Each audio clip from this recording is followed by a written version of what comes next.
Hello students, you are welcome in my channel golden future 078 में। आज आपकी English speaking की वीडियो नंबर 8 होगी। तो चलिए मैं आपको सेंटेंस देता हूं। जैसे पहला सेंटेंस आपका ये होगा कि आजकल आप कहाँ रहते हैं। ठीक, जैसे आजकल आप कहाँ रहते हैं, तो इसका हम ये लिखेंगे। सबसे पहले कहाँ के लिए where do you live nowadays. Nowadays means होता है आजकल। आप कहाँ रहते हैं, यहाँ क्वेश्चन मार्क भी लगा देंगे। ओके, तो आजकल आप कहाँ रहते हैं, where do you live nowadays. Number 2, आपकी उम्र लंबी हो। ठीक, तो इसकी इंग्लिश हम ये लिखेंगे, May you live long. May you live long. ठीक, फिर तीसरा सेंटेंस मैं आपको देने वाला हूं। आप अपनी जिंदगी में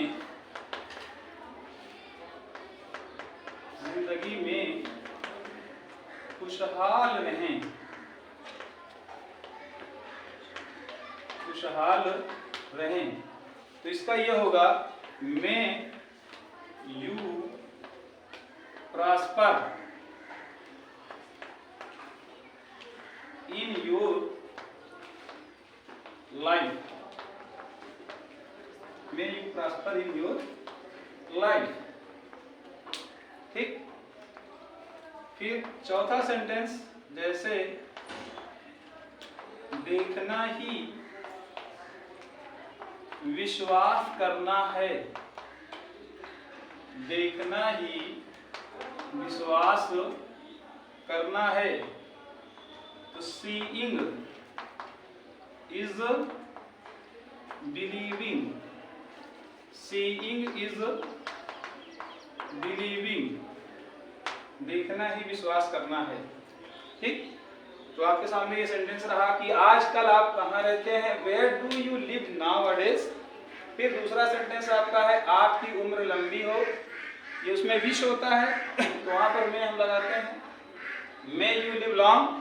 फिर तीसरा सेंटेंस है, आप अपनी जिंदगी में खुशहाल रहें, तो may you prosper in your life.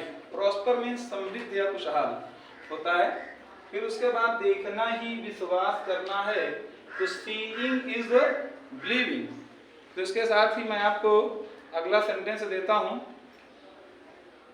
यानी सेंटेंस नंबर 5। इसके आगे आपको दिया जाएगा।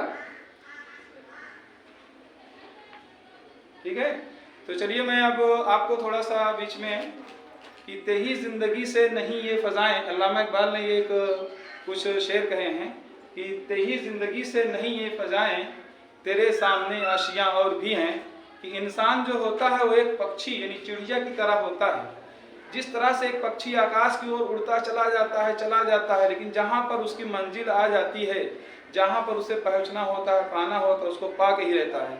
इसलिए हमको भी इसी तरह से कोशिश करनी चाहिए कि जब तक हमें अपना लक्ष्य, अपनी मंजिल ना मिले, तब तक हमें प्रयास यानी ट्राई करते रहना चाहिए। तो आइए बस इसके साथ ही मैं आपको 5वां सेंटेंस देता हूं। ठीक है, 5वां सेंटेंस आपका होगा कि जैसे मुझे घर पहुंचने में 1 घंटे लगेंगे। मुझे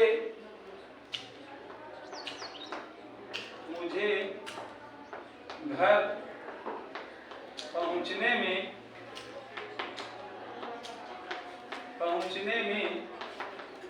1 घंटे लगेंगे। ठीक,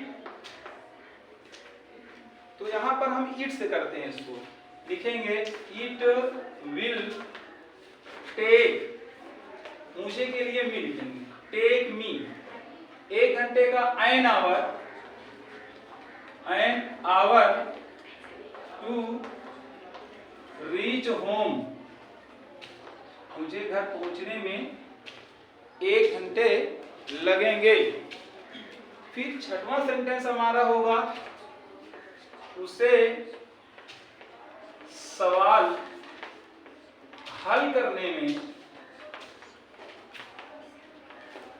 में 30 मिनट लगेंगे, 30 मिनट लगेंगे। तो इसका लिखेंगे हम it will take him 30 minutes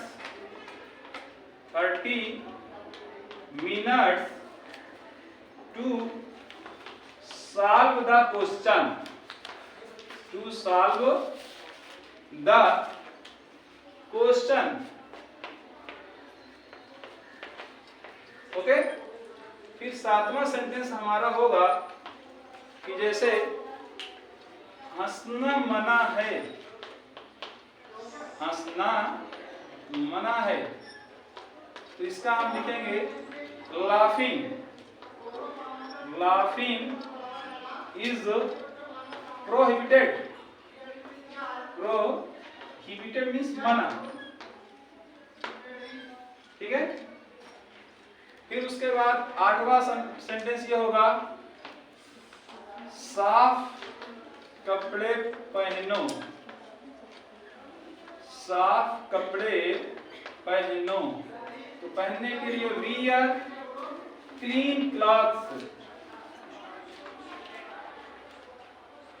ठीक है, वियर क्लीन क्लॉथ। 9वां सेंटेंस, मुझे माफ कर दो, मुझे माफ कर दो, इसके लिए हम बोलते हैं excuse me, excuse me, excuse me. फिर उसके बाद, क्या आपके पास पैसे हैं, तो इसका होगा have you money, have you money, have you money. ठीक, आइए एक बार फिर से आपको मैं रिवीजन कर दूं ताकि आपकी स्पीकिंग आपको अच्छे ढंग से समझ में आ जाए। तो जैसे मुझे घर पहुंचने में 1 घंटे लगेंगे, तो it will take me an hour to reach home. फिर उसके बाद उसे सवाल हल करने में 30 मिनट लगेंगे, तो it will take him 30 minutes to solve the question. फिर उसके बाद आपका 7वां सेंटेंस होता है हंसना मना है, तो लाफिंग इज प्रोहिबिटेड। 8वां सेंटेंस आपका है साफ कपड़े पहनो, वियर क्लीन क्लॉथ्स। फिर 9वां सेंटेंस है मुझे माफ कर दो, एक्सक्यूज मी, या फिर आई एम सॉरी।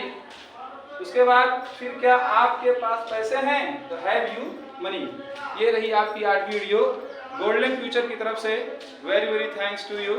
इसको अधिक से अधिक देखें, लाइक सब्सक्राइब कमेंट जितना हो सके आप करें। फिर उसके बाद नेक्स्ट वीडियो मिलते हैं आपको। थैंक्स।